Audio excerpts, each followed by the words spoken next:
Hi, I'm Kristen and this is Scrap Fabric Love, and today I'm trying out a thermal printer to see if it will work for foundation paper piecing.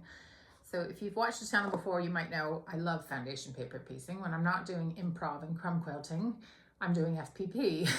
And I was, full disclosure, gifted this thermal printer by this company, whose name I cannot pronounce, to try for foundation paper piecing purposes. I saw a little clip of another quilter using it, which was what kind of brought me around to deciding to try it and give it a little review. So I'm not getting paid for the video. All my opinions are my own, and I literally haven't opened this yet or tried it or anything. But if you do click any of the links in the description to buy it, if we end up liking it at the end, then I will get a small referral fee. But I'm not getting paid for my opinions or anything like that. They just sent me it to try. And why did I want to try it? Well, a little while back, which you might not have seen unless you're a super loyal subscriber, I did a video about 7 different types of foundation paper piecing paper. So I had been using printer paper and I bought all these different types, tracing paper, specialty paper, all this stuff, and went through this whole long video of trying them. And in the end, it was kind of embarrassing because I ended up just sticking with the printer paper for various reasons. At the time I had I think it was a laser printer, so that didn't work for a couple of the types of paper. Now I have an inkjet printer, so maybe I could retry some of those, but I didn't, because I was just like, that was such a wasted effort, trying all those different papers and ending up with the same one. Anywho, so I am kind of in the market for a better solution, because printer paper is a smidgen thick. Probably not the best, but it was the best for the price at the time that I could find. And what I'm hoping with this is, because it's a thermal printer, that means you don't need ink cartridges, which is the bane of my life with this printer. Like, it's constantly not registering the ink cartridges, or I have to buy a new one. And after you've bought ink 2 or 3 times, you've paid more for ink than you have for the printer. Old story. I'm sure I'm not the only one. So anyway, I thought I'd give it a go. So they sent it to me, and it's got, I think I've got the pink one in here. There's 3 colors, so this black, pink, and white. So open it up. The instructions, I'll have a read of that. So it kind of connects with Bluetooth, I think, and it says portable. So I think what you do is charge it. I don't think it has to stay plugged in. I think that's the idea, but we'll have a see and see what it's like. So there it is. There's the color. It's pink. It matches my Missouri Star mug that I keep some of my sewing stuff in and all my pens. Cool, so that's pretty. And then cable. So that might be the charging cable, I think. A card reader, and I guess a converter thing for, I'll see if I need that or not. Right, and then I've got the paper. So there were 2 options for the paper. There was like a rolly paper, which I think is supposed to be better for carrying with you, but the rolly paper, we decided after a few emails back and forth, wasn't going to work for FPP because it curls and rolls. So we'll see what happens with this. So one of the things that they, I think, are quite proud of with this is that it's light. It is light and small, so you can carry it, maybe take it to a quilt retreat, things like that. So I guess if you had it fully charged, or you had somewhere to charge it when you were on retreat, you would be able to print more FPP patterns wherever you are. If you were like short, you know, you printed a few before you went and you didn't have enough left or something. So I'll just quickly give it a length measurement. So it's like 11¼ inches long by 3¼ inches wide. So it's fairly compact, just it definitely compared to my normal printer anyway.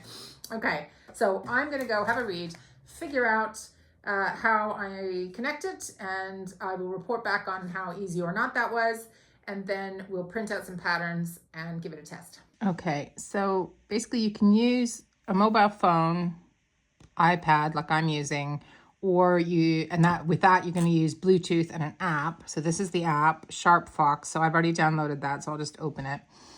And if you want to use your computer, so you can use a Mac or a PC, you use a cable to connect it. Anyway, but I'm going to use my iPad because that's easier for me. So if I want to print, so first of all, I've set the paper I'm using. So they have fold or roll, as I was talking about. So I could go in here and I could change it to roll, but fold is right. That's what I want. And I'll show you that paper in a second. And then I press document print, and then I have to connect the printer. So I'll press that, and there it is there. So now I'm just going to press connect device, and it's done that. Okay, so document, right. So I've already got the document I want to print here, but if I didn't, I could go import file and then find it. Local would be whatever you've got saved or whatever, but I've already got it here. So I'm going to press that one. And this is what I want to print. So it's one FPP block pattern, and I'll press that. So this is where the folding paper comes in like a stack, and it goes kind of like this. Can you see? It's almost like the old fashioned, do you remember the printers with the like, and they would have holes in the side and you had to feed them through the printer? Kind of like that. So it just sits folded like this. And there's some black marks on the underside, and that's the side that doesn't get printed on. So that's, I guess, to show you the back. So you kind of sit it like this, and then you feed it in here. So all I did was slide the paper in until it made a noise like it was catching it, kind of thing. So that's what I did. So my iPad is plugged in just because it's charging, not because it needs to be plugged in for this. And this is already charged, so it's just sitting here. It could be anywhere, but it's just on my desk with the folding paper. If you had the roll paper, it would be inside and you could kind of move it around more, but with the folding paper, you need the space for the paper to sit. Anyway, so I'm going to press print now, and we will see my pattern come out.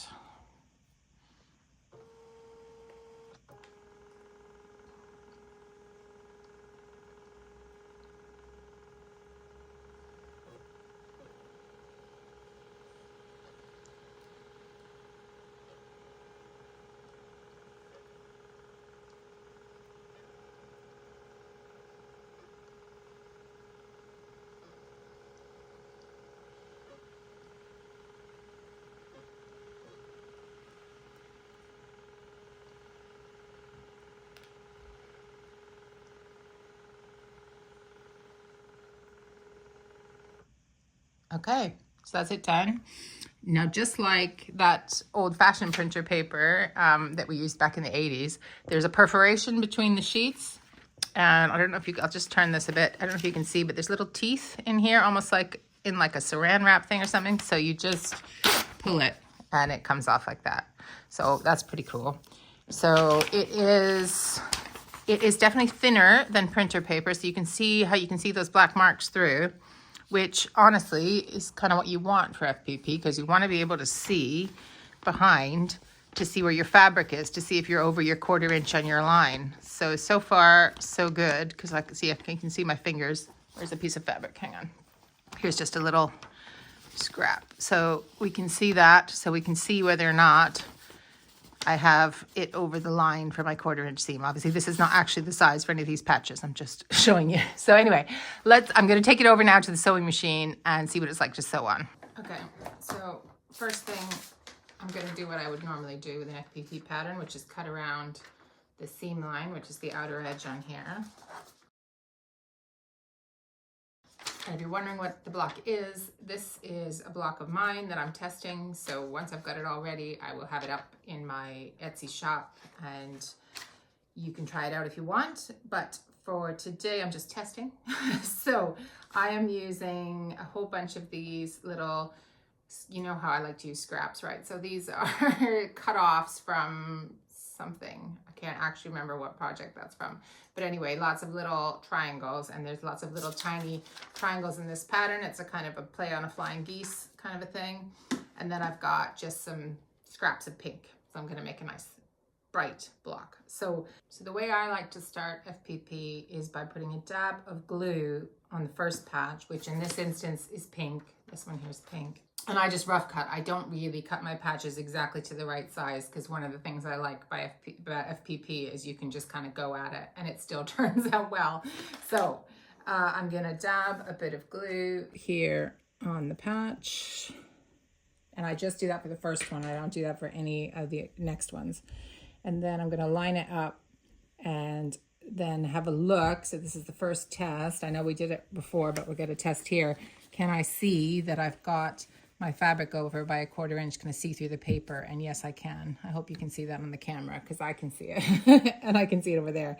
And next I'm gonna line up the patch 2, so that's what triangle for my first flying geese, yeah. And I'm going to sew to center it and check, and it's still good. And then I'm going to turn it over. I've got my stitch length to 1.5. That's how I like to do it for FPP. Okay, so I did discover one drawback with using this paper, with the process that I normally do for foundation paper piecing, which is that I normally iron each patch after, rather than finger press like what I'm doing now. But for this paper, I need to finger press because when I tried ironing, remember it's thermal paper, so the heat marked it. So it's the heat that's making these lines inside the printer when you're printing. So obviously I can't iron on it. So that's one drawback if that's part of your process, but I know that isn't part of everybody's process. And I'm gonna keep going and see if I can still get a good result with finger pressing, because I think I might be able to. Plenty of people have told me I shouldn't bother ironing in between. So we'll see how we go with this. So anyway, finger pressed instead of ironing because we don't want to mark our pattern. And then I am going to fold on the line for the next patch. And trim my 1/4 inch seam. If you've never tried foundation paper piecing, I do have other tutorials as well as some free FPP patterns on my blog, and I'll put some links in the video description. But basically I've just sped this up so I can get straight to the verdict on the printer and the paper rather than showing you how to do foundation paper piecing in this particular video. So here it is done. I think it turned out pretty good. There's the back. Obviously this scrap is a little bit shy. It's still got the selvage on here, but it'll work out in the seam.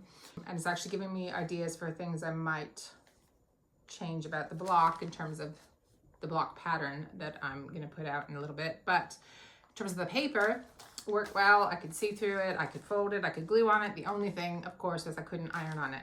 So, but the last test, we know what the last test is, right? Taking the paper off. What's that like? Yeah, so we'll do it here. So you can, hopefully you can see that. And what I would normally do is just tear along the seam line. So that's working fine.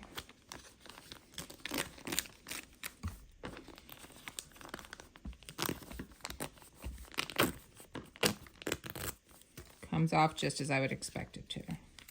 So in terms of functionality of using the paper for FPP sewing, I would say it's as good, if not a little bit better, than the printer paper I have been using, because I can see through it a little bit easier and it is a little bit thinner to sew through. So here's my finished test block.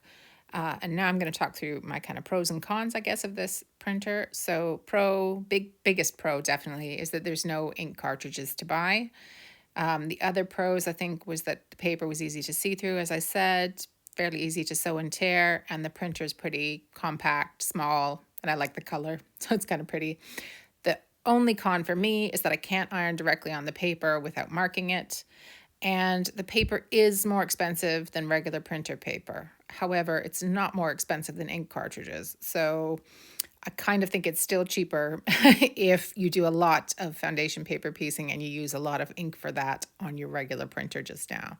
So it probably depends a little bit what you're using now to make the comparison, but I think overall for me, the pros outweigh the cons, and I'm probably going to keep using this as my sort of FPP pattern printer.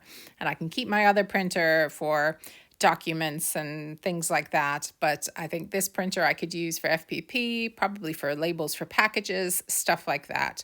I can see it coming in really handy. If you're interested in trying it yourself, all the links you need are in the video description box. Plus, there's a 5% off voucher for channel viewers there. So I hope you use that if you decide to purchase. So I hope you enjoyed that. If you're new to the channel, thank you so much for watching. I normally do scrap quilts, sometimes review certain things, but usually it's scrappy quilt blocks, scrap quilts, or just me generally musing about all things quilty. So if you're not already subscribed and you like this video, please do consider subscribing, and I hope to see you next time. Thanks so much for spending time with me. Bye.